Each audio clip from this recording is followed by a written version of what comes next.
I'm Dr. Gary Motykie. I am a board-certified Beverly Hills plastic surgeon, and I wanted to take some time today to talk about the Hyaluron pen. I'm getting a lot of questions from everybody, patients, friends.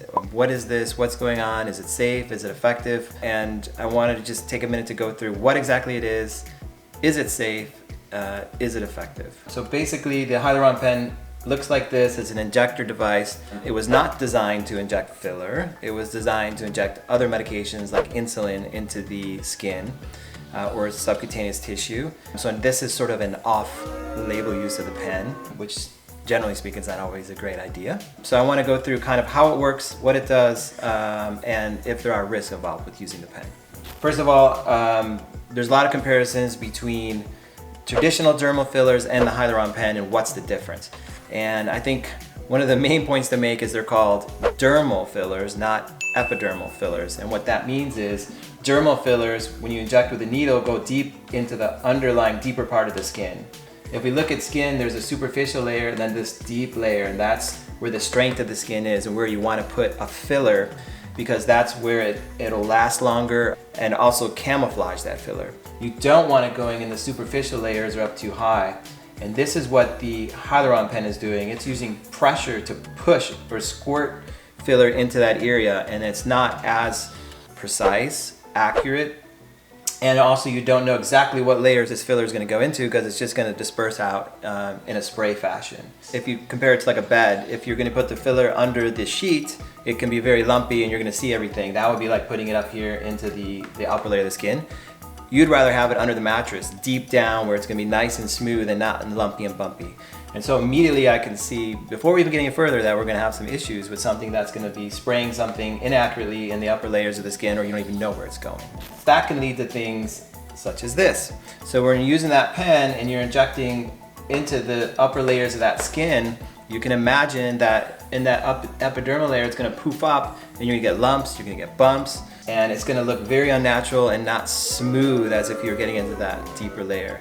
I think there's also some experience involved in it, who's injecting it. A lot of patients are trying to do this themselves, having friends do it. You know, this is a bad idea because it's gonna lead to a double-edged sword. You're gonna have a technique that in itself is already risky, and then an inexperienced injector, that's gonna lead to complications.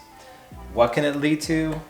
I'm sure people have seen photos like this and they're not very attractive, but these are traditional things that can happen when using something like the Hyaluron pen. If you don't know what you're doing, also if you do know what you're doing, because again, the technique itself has some drawbacks.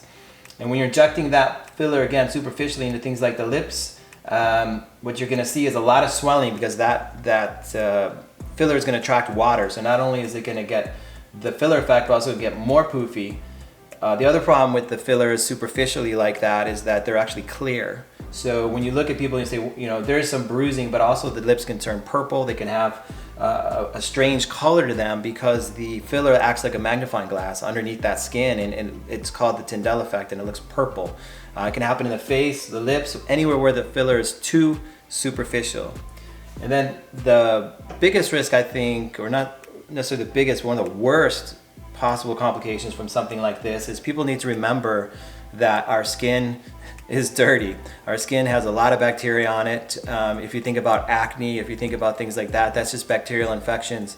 And when you're taking something, when you're taking a needle and making a small hole through clean skin, there's a low risk of infection. But when you're taking something, a pen with a big surface area, and pushing it through the skin, you're most likely pushing bacteria through that skin, underneath the skin, and then that can lead to things like this where you can get a bad infection. People need to be aware of these things because with any sort of procedure, there's always risk versus reward. And in this case, we have a time-tested, effective procedure, which is the dermal filler injections, versus something that's new, trendy, off-label. It's advertised as safe, effective, and painless, but I don't necessarily think it's any of those three. So I'd be very careful with pursuing something like the Hyaluron pen, particularly in inexperienced hands, and it's not something you should be doing at home. Well, I do it on a daily basis on my own lips, but no, I'm just kidding. I know how to do it. No, I don't think, you know, there's some common sense things and smart things, and this just doesn't make any sense to me. If you have any further questions about the Hyaluron pen, please leave your questions in the comments below.